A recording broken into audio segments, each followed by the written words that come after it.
आपकी ही देन है। अभी वो राजरत्न पुरस्कार के नाम से जाना जाता है और नागपुर और पूरे विदर्भ भर में और बाहर तक भी कहीं ऐसी विभूतियां दिखे जिनको सम्मानित किया जाना चाहिए या जिन पर गौरव किया जाना चाहिए। बाकायदा राजे साहब ने उनको ढूंढ कर निकाला और उनको सम्मानित किया।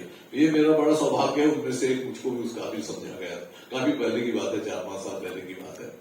और ऐसे व्यक्तित्व को यहाँ पे आमंत्रित करते हुए मुझे बहुत गर्व भी हो रहा है, आनंद भी हो रहा है। मैं आदरणीय राजे साहब से निवेदन करता हूँ कि आए अपना योगदान।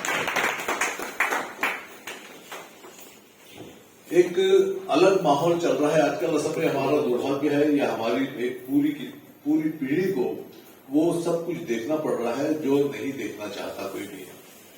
एक भयानक बीमारी, खौफनाक बीमारी, जो अभी राजा साहब 2 साल से कार्यक्रम नहीं के बराबर हुए हमारे यहाँ पे। कुछ कार्यक्रम ऐसे भी हुए जहां मैं और जिसका मैं इंटरव्यू ले रहा हूँ बाकायदा उसका वीडियो बनाकर एक भी श्रोता सामने नहीं और वो हमने बाकायदा उसको प्रसारित कराया। तो ये लोग कम है ज्यादा है इसकी कोई चिंता की बात नहीं है। आप है, मैं हूं और आप है यहाँ पे, तो अपने आप में पूरा नागपुर यहाँ मौजूद है। और हम राजा साहब से बात, अच्छा मैंने राजा साहब का परिचय मांगा उनके श्री साहब से, तो बड़ी अच्छी बात मालूम हुई कि बोले राजा साहब के परिचय की आवश्यकता नहीं, परिचय तो सचमुच में कई विभूतियां ऐसी होती है जिनका परिचय देने की आवश्यकता नहीं होती। अब लायंस क्लब का जो व्यक्ति गवर्नर रह चुका है, मैं क्या परिचय दूं उनको? तो सारे लायंस क्लब वाले और उनके परिवार वाले और उनके मित्रगण जाते हैं। ऐसी कई यानी क्रीडा की संस्थाएं हैं वो राजा साहब के आशीर्वाद से चल रही है। बहुत सारे आयोजन, दशहरे का आयोजन अपने आप में एक जो परंपरा निभाई जा रही है उसको मुझको बड़ा अच्छा लगता है कि राजा साहब वो सारी की सारी ऐतिहासिक परंपराओं का अभी भी वहन कर रहे हैं। चाहे गणेशोत्सव का कार्यक्रम हो, चाहे दशहरे का कार्यक्रम हो, चाहे और भी कुछ हो, तो परंपरा देखते बनती है। और मैं विदर्भ हिंदी साहित्य सम्मेलन की ओर से राजा साहब का, जैसा कि हमारी परंपरा है, अंग वस्त्र और मोमेंटो द्वारा राजा साहब का सत्कार कर रहा हूं।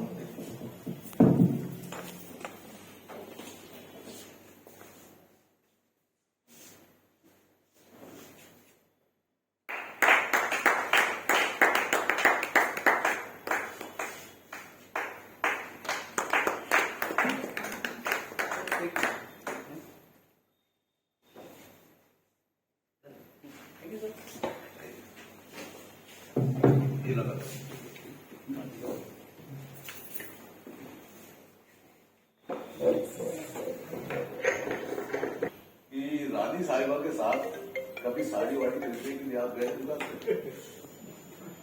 ऐसा तो मौका आया नहीं, पर अभी बिटिया की शादी के वक्त तब उसके लिए साड़ी वाड़ी खरीदने के लिए कोई हमारी भी चॉइस होना, तो बिटिया की भी इच्छा थी तो उसमें गए हुए थे।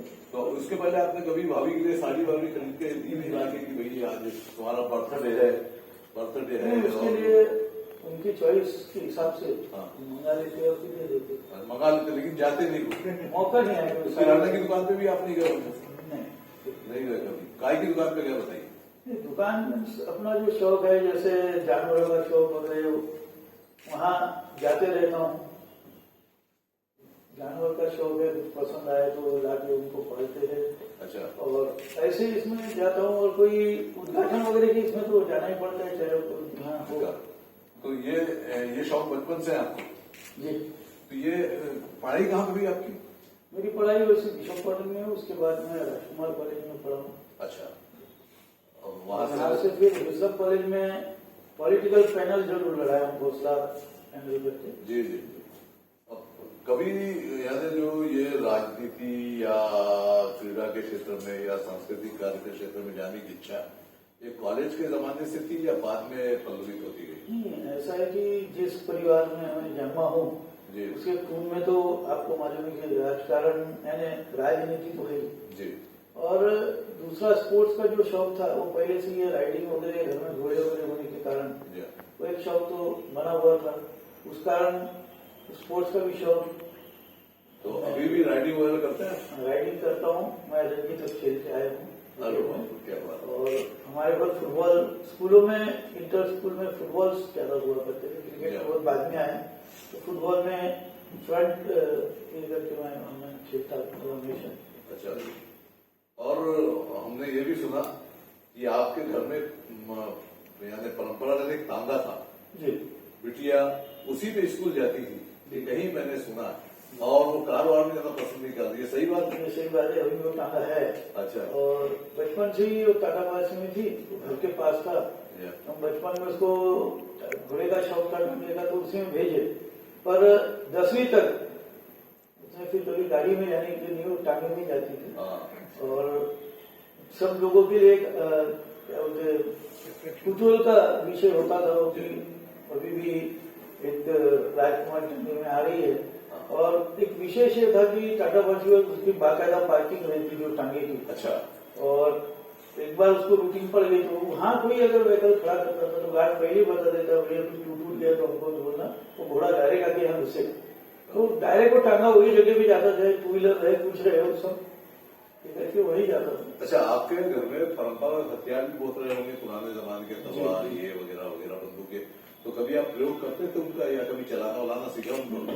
इसका बड़ा मेरे पास लाइसेंस है। हाँ। और लाइसेंस होने के कारण सेल्फ प्रोटेक्शन की मेरे पास जो बंदूकें थे, और परंपरागत जो शस्त्र है उसका एक छोटा सा मिनी म्यूजियम करके मैंने बना के रखा है, बाकी तो सब अंडरग्राउंड है। तो एक छोटा सा म्यूजियम है, ताकि कोई आता है तो उसे हम बताते हैं कि ये चीजें थी। और शस्त्र पूजा वगैरह की जो परंपरा है उस बहाने वो भी परंपरा पूरी होती है। तो आपका प्रिय हथियार वैसे क्या था जो आपको लगता था सबसे बढ़िया? मैं तलवार बहुत अच्छी चला लेता हूँ अभी भी? अच्छा। तलवार तो कहाँ से गया आपने तलवार चलाना? ये तो बचपन में हमारे घर में एक जी, अभी हमारे जो बेटे है रेसिंग है, जो डान पट्टा बहुत अच्छा चला रहे। अच्छा, पट्टा बहुत अच्छा चलाते। तो एक ने एक कला है, और बंदूक को तो वो तो भगवान की दया से तो देनी ही, हम जो फ्लाइंग शॉट हो गए तो उसके मार सकते हैं। ऐसा? वाह वाह, क्या बात। क्योंकि आजकल तो पट्टे का नाम ही लोग, नई पीढ़ी को तो मालूम नहीं कि पट्टा किसको बोलते हैं। पट्टे मार लोग हुआ करते थे, वो पट्टा चलाते थे। तो ये बाबा ने भी सीखा ये? हाँ, वो पट्टे की कला ऐसी थी कि 20-25 तलवारबाज और एक पट्टेबाज। एक पट्टेबाज, बढ़िया। ये बहुत पारंपरिक कला है, और उसको चलाना भी थोड़ा हार्डी रहता है, क्योंकि बहुत ऐसा ये रहता है, भी लग सकता है, आपकी गर्दन भी उड़ा सकता है।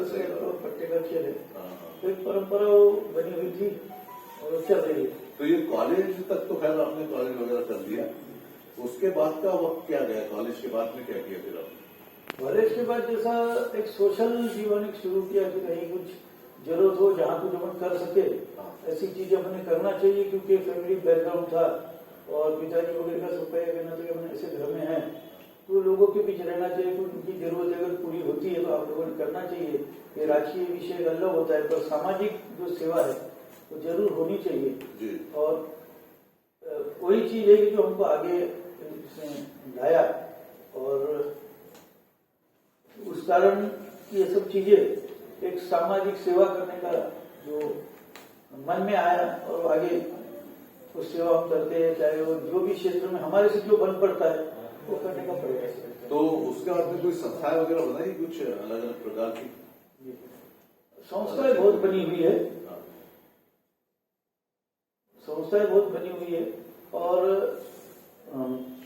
मेरी खुद की 2-3 संस्थाएं, जैसे महाराजा नागपुर ट्रस्ट है, एक वो मैं जो सत्कार करता हूँ राजेंद्र पुरस्कार, इसकी एक समिति बनी हुई है, और बहुत शिक्षण संस्थाएं है, और मेरे नाम से एक क्रिमिनोलॉजी सेंटर चलता है जो कैदियों के बच्चों के लिए, उनके एजुकेशन और उनका मेडिकल के हिसाब से वो भी एक संस्था चल रही है। ऐसी बहुत सी संस्थाएं जहाँ वर्क करते हैं। एनजीओ से जुड़ा हूँ, मराठा समाज का अध्यक्ष हूँ। जो हमारा समाज है मराठा विदर्भ प्रसारक समाज, उसका भी मैं, उसकी भी स्कूल और कॉलेजेस है, संस्थाएं है, और ऐसी बहुत सी अनेक संस्थाएं जो करता हूँ। एक वर्ल्ड की टॉप एनजीओ है जो 104-5 साल पुरानी है, उस संस्था से मैं जुड़ा हूँ, लायंस इंटरनेशनल से। आज जो 27-28 साल उस संस्था में जुड़े, और उस संस्था में हमारे यहाँ का सर्वोच्च पद डिस्ट्रिक्ट गवर्नर वाले मल्टीपल काउंसिल चेयरमैन करके पद आता है, जो महाराष्ट्र के 4 डिस्ट्रिक्ट गवर्नर का हेड होता है। वो भी आप लोगों के आशीर्वाद से वो भी पद पे मैं रहा हूँ, और ये सब सोशल एक्टिविटीज के कारण ही हो पाए। और समय मिल जाता है आपको सब करने में? समय मिलना नहीं, समय आप अपने ऊपर है कि अपने कितना समय निकालना चाहिए। निकाल लेते हैं। मिलने के लिए तो बहुत जन को समय भी नहीं मिलता, जो करता है उसको समय मिलता है। सेवा कार्य के लिए समय निकालना बहुत जरूरी होता है। अच्छा, ये सब तो सेवा कार्य हो गया, सामाजिक कार्य हो गया, सांस्कृतिक हो गया, शैक्षणिक हो गया, इसके लिए अर्थ की भी आवश्यकता पड़ती है। तो ये आर्थिक नियोजन आप कैसा करते हैं इसको? अर्थ की व्यवस्था पड़ते हैं सब करने के लिए? सर, आर्थिक नियोजन का ऐसा है कि जो भी थोड़ा बहुत हम कर सकते हो करते हैं, पर जब आप काम करते हैं और अच्छे मन से अगर आप काम करेंगे तो मुझे नहीं लगता कि ये सब चीजें उसमें मायने रखती है। आप अगर सेवा कार्य करोगे, कहीं ना कुछ अड़चन आती है, जो हमारे अगर कलीग्स है हम उनको बोलते हैं तो वो भी उसमें हमें सहयोग करते हैं, और अपने पास जो है उसमें से जितना अपन कर सके वो हमें करना चाहिए। और आप अगर सेवा के कार्य में आगे आए तो मुझे लगता है कि आपके लिए अच्छे कार्य के लिए आपके लिए बहुत से लोग आपके साथ कंधे से कंधा लगा खड़े हो जाते हैं, चाहे फाइनेंशियल हो, चाहे हम तन मन धन बोलते हैं, ऐसे जगह सब लोग बहुत से लोग उसमें जुड़े हो जाते हैं। आप जिस घराने में हुए, जिन पदों पे रहे, जिस परिवेश में रहे, तो कई व्यक्ति तो बड़े बड़े अच्छे अच्छे विभूतियों से आपका संपर्क आया होगा, तो आपको सबसे अधिक प्रेरणा किसने किया या किसने किन व्यक्तियों से ज्यादा प्रेरणा मिली, ऐसा कुछ करना चाहिए? जहाँ बचपन से पहले तो सबसे बड़ी प्रेरणा होती है आपके पिताजी, माताजी, और आपका जो घराने का एक बुजुर्गों से जो पारंपरिक जो आता है वो एक बहुत महत्वपूर्ण होता है। मुझे तो ऐसा लगता है सर्वप्रथम हमने हमारे घराने का इतिहास, जिस घर में हम पैदा हुए उसका इतिहास भी हमें पढ़ना चाहिए कि हमारे दादा क्या थे, हमारे परदादा क्या थे, किसने क्या किया। ये भी एक आपको प्रेरणा देने के लिए बहुत बड़ा कार्य होता है। और माँ बाप का आशीर्वाद के सिवा मुझे नहीं लगता कि हम कुछ अच्छा कार्य कर पाते, क्योंकि उन्होंने हमें, जब हम बच्चे होते हैं, हम छोटे होते हैं, तो सही शिक्षा उन्हीं से मिलती है, दूसरे गुरुओं से मिलती है। तो ये दोनों चीजें बहुत मायने रखती है। बाद में हम समाज में जब आते हैं तो समाज में ऐसे बहुत बड़े बड़े लोग हैं जो निस्वार्थ भावना से काम करते हैं, जिनका कभी नाम सामने नहीं आया पर उन्होंने इतने बड़े बड़े काम किए हैं, ऐसे लोग भी बहुत है, उनकी प्रेरणा बहुत होती है। और मुझे लगता है कि हम जब सामाजिक क्षेत्र में आए तो राजकीय, धार्मिक, हर चीज के लोग हमें कहीं ना कहीं जो अच्छा कार्य करते हो हमें प्रेरित करते रहते हैं। ये जैसा आपने बताया आपको घुड़सवारी का, राइडिंग का वगैरह शौक था, इसके अलावा और कोई यानी किताबें पढ़ने का या कुछ और चीजों का, या कविता या नाटक वगैरह? मैं किताबें पढ़ने का बहुत शौकीन हूँ। आप मेरे यहाँ थोड़ा बहुत संग्रह है, कम से कम 40,000 किताबें मेरे पास। 40,000? क्या बात है, बहुत किताबों का संग्रह, ऐतिहासिक किताबें, साहित्यिक किताबें ये मैं पढ़ते रहता हूँ। कभी कभी भी बहुत पुरानी कविताओं की भी संग्रह है, तो ये सब पढ़ते रहता हूँ। और इतिहास की इसलिए पढ़ता हूँ कि हमारा भी एक ऐतिहासिक घराना रहा है, तो हमें मालूम होना कि हमारे साथ और जो ऐतिहासिक घराने हुए उनके बारे में हमें जानकारी लेना जरूरी है। तो इतिहास का ऐसा कोई विषय नहीं होगा या कोई ऐसा इतिहास नहीं होगा जो पढ़ा नहीं होगा। और मैं रामायण पढ़ा हूँ, मैं महाभारत पढ़ा हूँ, मैं आपका पुराण भी पढ़ा हूँ, जो हिंदी में उसका ट्रांसलेट हुआ था वो पढ़ा हूँ, बाइबल पढ़ा हूँ। मैं हर धर्म का, बौद्ध धर्म का भी कहीं ना कहीं हमें ये ज्ञान होना कि मैं किसी के साथ बैठा और किसी कुछ मुझे ज्ञान दो ना, मैं क्या बोलूँ, तो ये वो चीज के संदर्भ में मैंने उसको पढ़ा। तो इतिहास में तो भोसला घराने का एक बड़ा गौरवमय इतिहास है, आपने तो पूरा पढ़े हुए जब ये है, तो कोई ऐसी एक घटना आपको लगती है ऐतिहासिक संदर्भों में कि जो सचमुच में एक चौंकाने वाली है, बहुत अधिक प्रेरणास्पद, ऐसी कोई घटना ध्यान आती है आपको? घटना तो बहुत है। तो शिवाजी महाराज का कार्य आप जानते हैं बहुत बड़ा। तो मेरे पूर्वज में जब फर्स्ट जी महाराज जब यहाँ आए और यहाँ से उन्होंने अपना कार्य शुरू किया, उनका कार्य बहुत बड़ा था। उनको पंचायत कहा जाता था। उस वक्त 5 विद्याओं के जो जानकार होते थे उनको पंचायत कहा जाता था, जिसमें धनुष्यबाण वगैरह सब कला आती थी।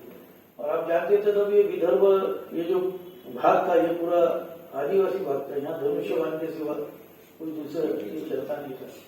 जब यहाँ उन्होंने शुरू किए, पर इसमें एक सभी हमारे यहाँ जो पूर्वज हुए सब लड़ाई के मैदान में खुद जाके लड़े हुए थे। ऐसा नहीं किसी गद्दी को बैठे रहे लोग लड़ रहे, ऐसा कहीं आपको इतिहास में नहीं। मैदान में खुद उतरे, कुछ फ्रंट में रहे, कुछ लड़ाई की है। तो इसमें एक सबसे बड़ा इतिहास जो है बंगाल का इतिहास बहुत महत्वपूर्ण है, हमको बहुत कुछ सिखाता है। कि हमारे खंडोजी महाराज थे, आप जानते हैं नागपुर में एक परंपरा है कि हम हड़पक महीने में जो गणेश जी की स्थापना करते हैं, तो हमारे खंडोजी महाराज ने उसकी स्थापना की है। और उसका मुख्य इतिहास वही है कि गणेश जी के भक्त थे और बंगाल में ब्लैक मैजिक का बहुत प्रकोप हुआ करता था उस समय। तो वहाँ के जो राजा थे अपनी एरिया को बाउंड्री बना के उस बाउंड्री में बाहर निकल के वो बाहर के लोगों को वहां से लेके जाते थे, स्त्रियों को ले जाते थे और उस कारण स्त्रियों को बंदी बनाते थे, लोगों को बंधुआ मजदूर बनाते थे और बहुत अन्याय अत्याचार होता था। और उन्हें जो बचाने जाते थे तो वो लोग अंदर उनकी बाउंड्री में जाएंगे, उनको खून की उल्टियां होती थी और ब्लैक मैजिक के कारण उसमें बहुत उनकी जान की हानि होती थी। तो कहीं से किसी को पता लगा कि नागपुर में एक घोंसले है जो इसमें मदद कर सकते थे। तो उस वक्त तो खंडोजी महाराज थे, तो उन्होंने उनके पास लोग आए, उन्होंने बीड़ा उठाया और उस वक्त गणेश जी जो प्रथम गणेश जी की स्थापना होती है वो हो चुकी थी। और जब बंगाल के लोग आए तो उन्होंने गणेश जी को प्रार्थना किया कि ये लोग आए, मैं इनकी मदद के लिए जाता हूँ, अगर यश आया तो मैं बहुत बड़े प्रमाण में इसका उत्सव और वो मन्नत पूरी करूंगा। और उनको उसके साथ बाबा फरीद जो आप जानते हैं उनका भी एक उनको बहुत बड़ा वरदान था। और जब वो वहां गए तो उस वक्त कोई ऐसा ये नहीं था कि ट्रेन नहीं थी, प्लेन नहीं थी, घोड़े पे जाना था। 4 से 4.5 महीने जाने को लगते थे। घोड़े बदलना है, रुकना है, जाना है। और बंगाल जाने के लिए बीच में जो जो सीमाएं आती वहां के राजा के साथ भी युद्ध करना है या उनसे प्रेम से वार्तालाप करके आगे बढ़ना है, ये सब चीजें करते करते 4.5-5 महीने उनको वहां जाने को लगे। जाने के बाद बाउंड्री के बाहर उठे, एकदम से अटैक नहीं होना चाहिए, जाना नहीं चाहिए, हमारे लोग मरना नहीं चाहिए, इसके लिए हम क्या कर सकते हैं। उसकी सब वहां के जो वेल विशर थे, जो ये राजा से परेशान थे, वो लोग भी उनको आगे मिले। बहुत सी चीजें वहां मालूम करने के बाद फिर उन्होंने वहां युद्ध पे हमला किया। उसके बाद विजयी हुए, वहां से जीत के आने के बाद वो राजा उनका मांडलिक बन गया, उसने कबूल कर इस बारे में ये सब चीजें नहीं होगी। और जो ब्रिटेन आए, ब्रिटेन आने के बाद गणेश जी दूसरे साल के भी गणेश जी पहुंच चुके थे। और उन्हें अपनी मन्नत पूरी करना था। उन्होंने सब जो भी विद्वान रहते थे आपके बारे में दरबार में उनसे चर्चा किया तो उन्होंने कहा कि अब ये अगले साल ही हो सकता है। तो उन्होंने कहा मैं मन्नत रोक नहीं सकता क्योंकि मुझे और कोई ना कोई कार्य पे जाना पड़ेगा। जब तक एक कार्य की मन्नत पूरी नहीं होती मैं आगे नहीं जा सकता। ये पितृ पक्ष की जो चतुर्थी होती है वो मुहूर्त और गणेश चतुर्थी जो स्थापना की ये दोनों मुहूर्त एक सरीके। उस वक्त विद्वान ने कहा कि आपको यहाँ स्थापना करके आप विराजित कर सकते हैं। और उस वक्त उन्होंने स्थापना की 16 के गणेश जी की और पूरा यानी उस वक्त जो भी पैलेस था उसको ओपन रखा पब्लिक के लिए। और रात को रोज उस वक्त की जो भी कार्यक्रम होंगे सांस्कृतिक, चाहे फिर वो कलाकार बाहर से आके वो कार्यक्रम वहाँ वो करते थे और पूरा ये खड़ा रहता था। फिर 16 हाथ की जो स्थापना हुई तो लोगों ने पूछा तो उन्होंने कहा कि मुझे ऐसा लगता कि 16 अयोध्या लेके गणेश जी मेरे पीछे खड़े। क्या बात। तो इसलिए कल्पना नहीं थी। और उनका जो इतिहास है उसे में एक प्रेरणादायी है। एक बार नहीं 6 बार उन्होंने बंगाल में सवारी की है, 6 बार उन्होंने बंगाल को हासिल किया है। और अभी भी कलकत्ता के वहाँ एक मराठा डीच करके अभी भी बहुत ऐतिहासिक है जो खाई बनाई थी कि यहाँ से मराठे आते और हमला करके जाते तो नहीं आना चाहिए, तो खाई आज भी वो मराठा डीच करके जानी जाती है। और दूसरी एक अभी मुझे रिसेंट मालूम पड़ी कि कलकत्ता के वहाँ पे जैसे पुरी और कलकत्ता के बीच में एक मिलिट्री का बहुत बड़ा कैंटोनमेंट बोल सकते हैं, वो घोंसलों का था। अच्छा। उनकी मिलिट्री का। और आज भी वहाँ मीटर्स जो है वो घोंसलों के नाम से ही वहाँ मिलिट्री चेंज मीटर चेंज हो गए पर उन्होंने बिलिंग चेंज नहीं की, वो नागपुर घोंसला के नाम से वहाँ हो रही है। और हमने वहाँ के ऑफिसर से जब चर्चा की तो उनका कहना था कि एक ऐतिहासिक धरोहर है, तो वहाँ की जो जमीन है उसका टैक्स हमारे नाम से भरा जाता है, मीटर भी हमारे नाम से भरा था, भाई मिलिट्री भरती है और वो चेंज नहीं हुआ। और एक हमारे लिए बहुत गौरवास्पद बात है। और इतिहास के साथ जहाँ धार्मिक स्पर्श की बात होती है तो बाबा ताजुद्दीन नौलिया, इनकी बड़ी कृपा रही घोंसले जलाने पे, आशीर्वाद रहा, ये माना जाता है। तो आपके ध्यान में या अध्ययन में ऐसी कुछ घटनाएं आई होंगी जहाँ पे ऐसे चमत्कार देखने को मिले? जी, बाबा ताजुद्दीन बाबा को तो हम हमारे घर का ही मानते हैं, जैसे हमारे दादा ही मानते हैं, क्योंकि हमारे रघु जी महाराज को बड़े भैया कहते थे। और उनका जब वो एक छोटा सा वाकया बता देता हूँ, जब पागल खाने से बाबा की जब जमानत हो गई लेके उन्हें लाने के लिए जो बगी भेजी गई, उसमें हमारे फतेह सिंह महाराज हमारे दादाजी वो लेने गए। और वो लेने जाने के बाद बाबा ने मुंह फेर लिया, बाबा दीवार के तो मुंह करके खड़े हो गए। और वो पहला शब्द उनका ये आया, और तो किसी बड़े भैया करके वो नाम सामने आया।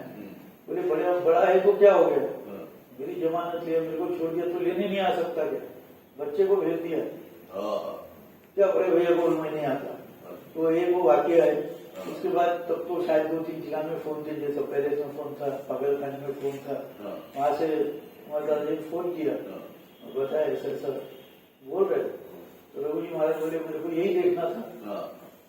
और उनकी बगी थे जो तुरंत आए। और बाबा को गुलाब की फूल बहुत पसंद थे। अच्छा। तो हाथ को पहले लेके गए थे। रघु जी महाराज आने के बाद उन्होंने इधर पहले बड़ा भैया आ रहा है, और जब वो निकले तो उनके लिए अलग बगी भेजा था बाबा के लिए। तो उन्होंने कहा कि ये बगी मेरे पीछे चलेगी, मैं आज बड़े भैया की बगी में जाऊंगा। तो जब बग्गी में चढ़ने के लिए उनके ख्याल में आया कि मेरे को लेने के लिए तो कुंवर आया था, और मैंने उसको ऐसा बोल दिया, उसके हाथ में हार है, तो नीचे उतरे और बोले तेरे से कोई मेरे को ये नहीं है, बड़े भैया भाई का झगड़ा है, और अब तू ये हार पहना दे। और हमारे दादाजी की पहली शादी हुई थी, 10 साल बाद दूसरी शादी हुई, कोई इशू नहीं था, बहुत चिंता का वो एक विषय था। तो उन्होंने कहा कि हार पहनाने के बाद देख याद रख, लोग सेवा करने के बाद मेवा दे रहे, मैं पहले ही मेवा दे रहा हूँ, ये हार में जितने फूल है और वो फूल में जितनी पंख है उतना तेरा भेद पड़ेगा। क्या बात है। और यही आशीर्वाद है जो अभी ये घराना चल रहा है। तो उसके बाद 1.5-2 साल बाद हमारे दादाजी को बुआ जी, फिर फादर, फिर अंकल, ऐसी जो ये परिवार चल रहा है। तो एक हमारे ही एक परिवार में से हजरत है ताजुद्दीन बाबा, एक पारिवारिक ही हम मानते हो। सही बात। ये एक बार आपने मुझसे चर्चा की थी कि एक इंग्लैंड में भोसले घराने की 2 वैगनों में जवाहर वगैरह कुछ मुकदमा चल रहा है।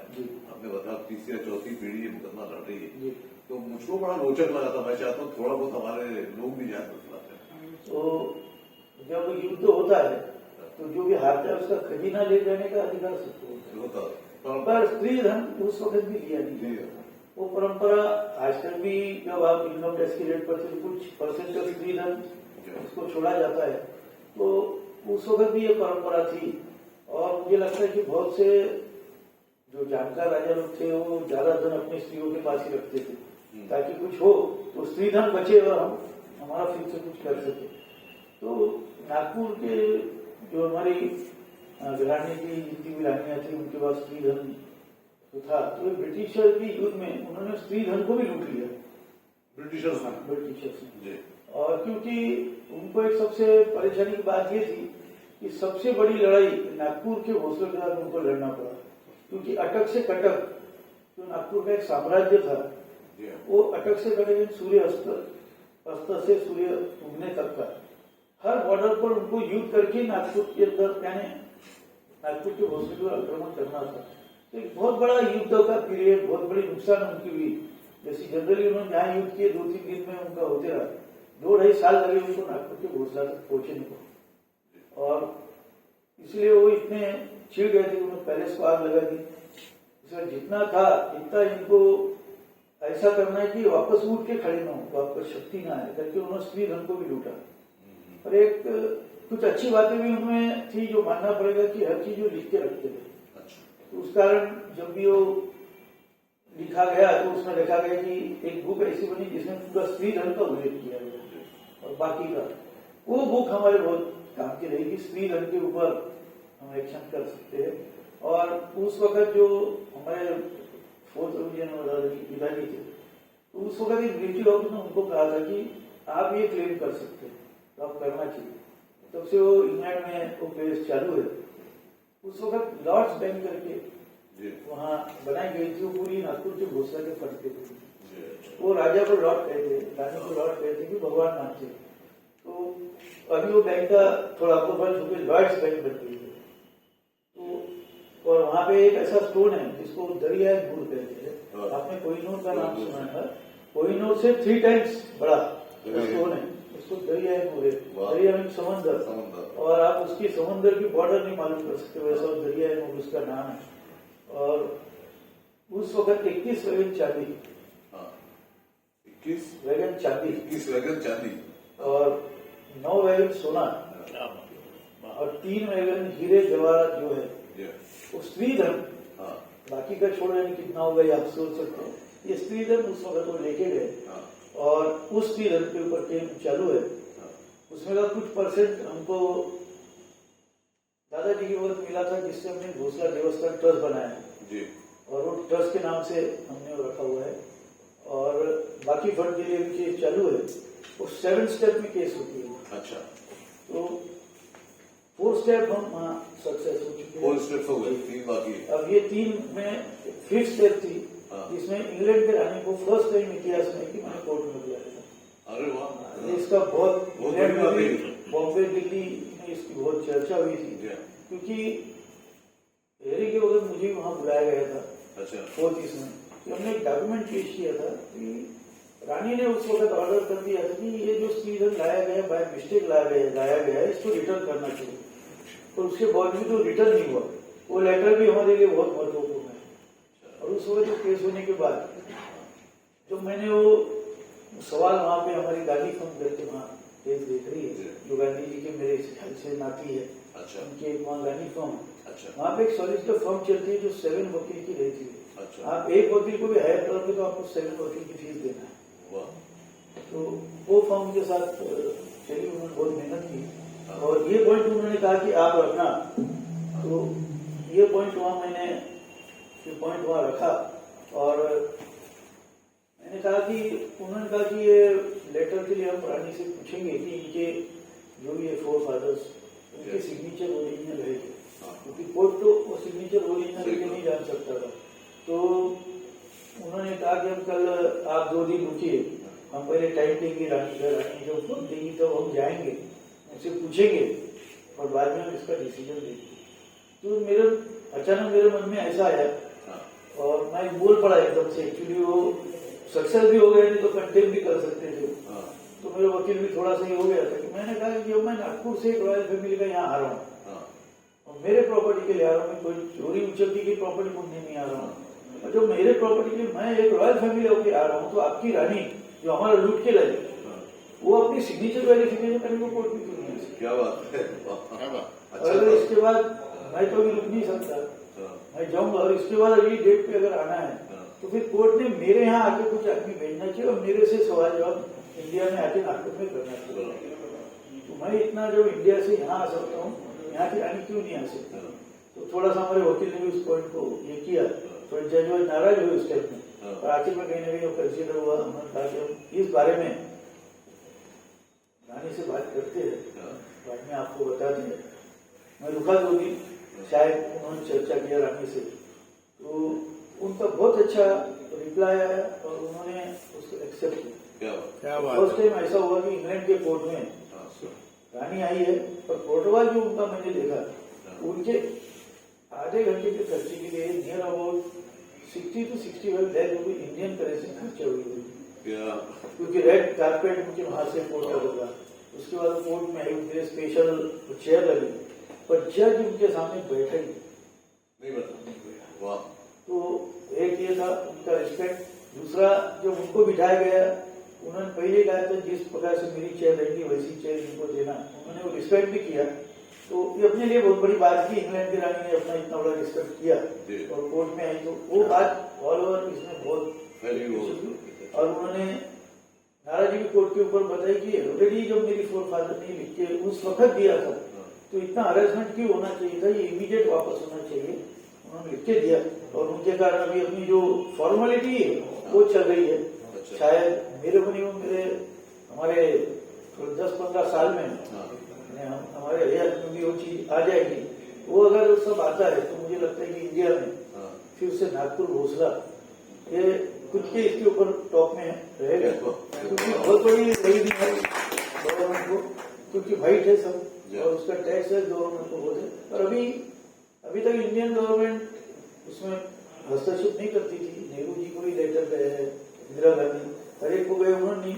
पर बहुत बड़ी अच्छी बात की श्री रविशंकर जी ने, जब उनका प्रोग्राम था दिल्ली में, मुझे इन्वाइट किया था श्री रविशंकर जी को जब ये बात बता चली उन्होंने मेरे साथ चर्चा की, उन्होंने इसका मोदी जी से चर्चा की और अपनी इंडिया की ओर से वहाँ अभी हर केस में एक रिप्रेजेंटेटिव गवर्नमेंट की ओर से वहाँ आ रहा है, उसका बेनिफिट बहुत अच्छा इफेक्ट हो रहा है।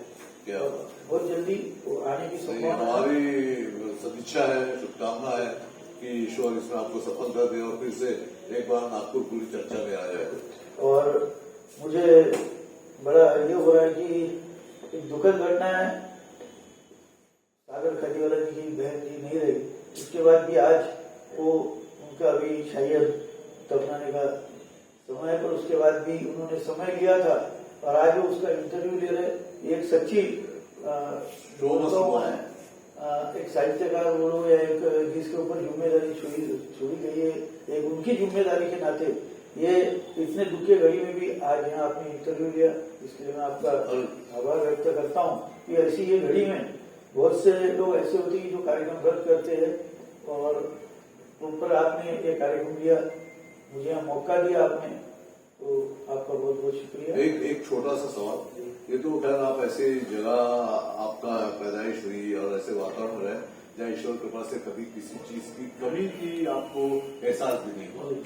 कभी लाइफ में कोई ऐसा क्षण आया जिसमें आप बहुत फ्रस्ट्रेट हुए कि यार ये बड़ी निराशाजनक स्थिति है? देखिए, प्रत्येक आदमी का ऐसा है कि सर्व संपन्न रहने के बाद कहीं ना कहीं एखादा कुछ ऐसा आता है। तो ऐसा कि हमारा एक फैमिली ऐसी थी कि हम स्टिल कॉलेज लाइफ तक हम लोग ऐसे अलोन नहीं निकल सकते थे। ऐसी गाड़ी रहती थी, ड्राइवर रहता था, आदमी रहता था, यानी कंटिन्यू जैसा अंदर गेट के अंदर जाना, गेट के बाहर आना, गाड़ी में बैठना, तो उस तरह का एक प्रोटोकॉल रहता था। खाने का डब्बा आता था, सब लगता था। तो ये पीरियड जब होने के बाद थोड़ा सा फिर अपन जो बाहर निकलते हैं तो बाहर की रूटीन में बहुत डिफरेंस आते हैं, फर्क आता है। और हमारे पिताजी जो थे वो एक अलग स्वभाव के व्यक्ति थे। मुझे लगता है कि अब एक रॉयल फैमिली के तो थे, पर रॉयल फैमिली के लोग खुद भोसला मिलिट्री स्कूल में, शिवाजी मिलिट्री में पढ़े हुए थे। तो इस कारण उनमें एक मिलिट्री स्कूल वगैरह में पढ़ने के कारण एक पब्लिक और इसमें रहे हुए थे।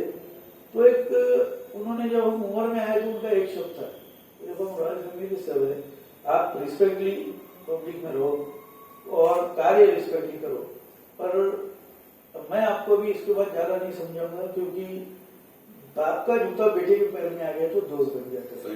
तो इसके बाद जो भी रहना मैं दोस्तानी का आपको सलाह दूंगा। और जब तक वो थे उन्होंने उसी प्रकार मुझे संभाला, और वो जब गए तो थोड़ा सा 1-1.5 महीने का पीरियड हम बोल सकते हैं। रासाब, कोई ऐसी योजना या कोई ऐसी आकांक्षा है जो आप चाहते हैं कि बड़ी शिद्दत से और पूरी करें आप? नहीं, योजना आकांक्षा यही है कि जो घराने का नाम है उसके हिसाब से हम लोगों के लिए जितना कर सके वो करना चाहिए, और हमने ये कि आने वाली जनरेशन में करना चाहिए। एक ऐसे फैमिली हम जन्मे हैं जिसका एक इतिहास है, वो इतिहास तभी अच्छा रहेगा जब हम लोगों में जाएंगे, उन लोगों में उस ढंग से कार्य करेंगे, तभी वो इतिहास कायम रहेगा। आकांक्षा है कि कुछ नागपुर में कुछ ऐसा कर जाए ताकि एक मिसाल बने और लोगों को, जो एक गरीब तबके के लोग होते हैं, उन लोगों को हमेशा वहां से कुछ न कुछ मिलता रहे। या बच्चों को, उनके बच्चों को अगर आगे पढ़ाना है या बढ़ाना है, वो नहीं कर पाते तो कहीं न कहीं हमारी ओर से ऐसा कुछ होना चाहिए कि उनका जीवन बने, वो आगे आ सके। बहुत बढ़िया। आपकी पॉलिटिकल आकांक्षा? नहीं, मेरी पॉलिटिकल आकांक्षा वैसी कुछ भी नहीं है। मैं सेवा कर रहा हूँ, मैं पॉलिटिक्स में हूँ। मुझे ऐसा नहीं लगता कि मैं कोई भी पार्टी के लीडर से बात किया हूँ और मेरा काम नहीं हुआ, आज तक ऐसा नहीं हुआ। जो भी पार्टी के लीडर्स हो मुझे उसी प्रकार से रिस्पेक्ट देते, मान सम्मान देते हैं। जो अपने काम हो रहे, आदर से हो रहे, सम्मान से हो रहे, तो मैं बाकी चीज की लालसा नहीं रखता। अच्छा, एक और अंतिम प्रश्न। आप जैसे लायंस क्लब के डिस्ट्रिक्ट ऑर्डर है, आप दूसरी संस्थाओं से भी जुड़े हैं बड़ी बड़ी। ये संस्थाएं अपने आप में बहुत संपन्न होती है और बहुत काम भी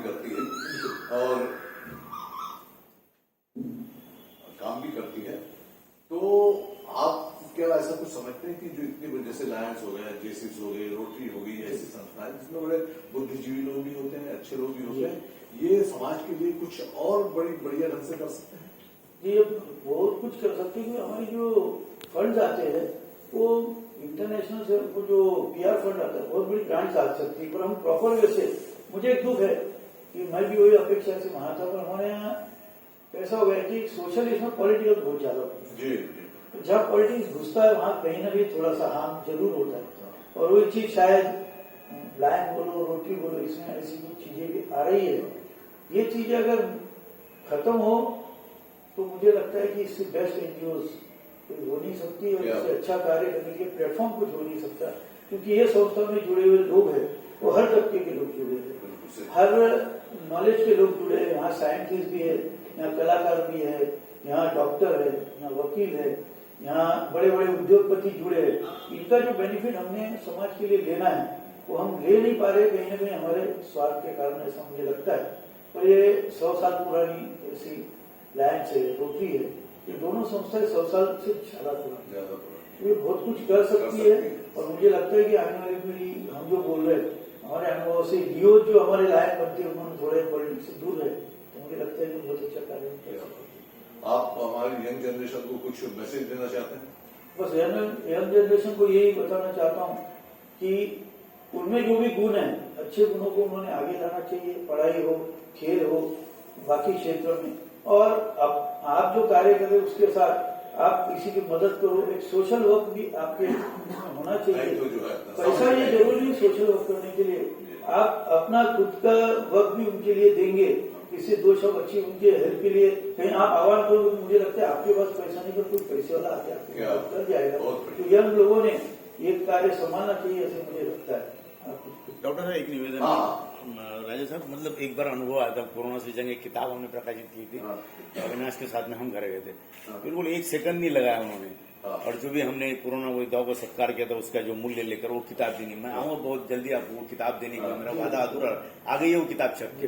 दूसरी बात एक पूछनी थी कि जो अभी डॉक्टर साहब और आपसे संवाद हुआ, मानता हूं कि वो भी बहुत गमगीन है, और आप भी अभी पिताजी की याद निकले तो गमगीन हुए, बावजूद इसके अपने सामाजिक सरोकार के प्रति आप जिम्मेदार हैं और बहुत अच्छा काम कर रहे हैं। और जो ये राजघरानों का आकर्षण है आम आदमी को तो रहता ही है, तो मैं चाहूंगा कि कभी हम लोग अगर चाहे तो आपके वो जो शस्त्रागार है, आपका जो पुस्तकालय है, या आपके जो कुछ भी ऐतिहासिक धरोहर है उसको हम करीब से दिखाएं। मैं कभी मतलब आपके भाड़े में, आपके ऑफिस में, वो आपके गणेश तक आ चुका हूँ मैं, और आपसे भी मिला हूँ आपके ऑफिस में, लेकिन वो अवलोकन करने का कभी अवसर अगर इच्छा हुई तो क्या हम आ सकते हैं? बिल्कुल, मेरा शस्त्र मैं हमेशा रखते हूँ, सिर्फ किताबों का ऐसे भी अलग अलग रूम में है। मैं जल्दी उसे एक ठिकाने में संग्रहित कर रहा हूँ, क्योंकि खुदे साहब भी पिछली बार आए थे तो उनकी रिक्वेस्ट थी, तो जल्दी 5-6 महीने में एक रूम में उसको। आज आपकी स्टोरी सुनकर हम सर्व करते हैं। लाने का उद्देश्य भी था। तो राय साहब, विदर्भ साहित्य सम्मेलन के निवेदन पे आप यहाँ पे आए, आपने कई कीमती जानकारी दी, ऐतिहासिक तथ्यों को हमारे सामने रखा, नितांत अपरिचित थे, और अपने जीवन के घटनाक्रम के बारे में आपने बताया। विदर्भ हिंदी साहित्य सम्मेलन आपका तहे दिल से शुक्रिया अदा करता है, और हम निवेदन करते हैं कि भविष्य में दोबारा आपको बुलाने का एक अवसर और आएगा तो आप हमारा निवेदन करके स्वीकार करेंगे, और आप सब लोग यहाँ पे शरीक हुए, मैं आपका तहे दिल से शुक्रिया अदा करता हूँ।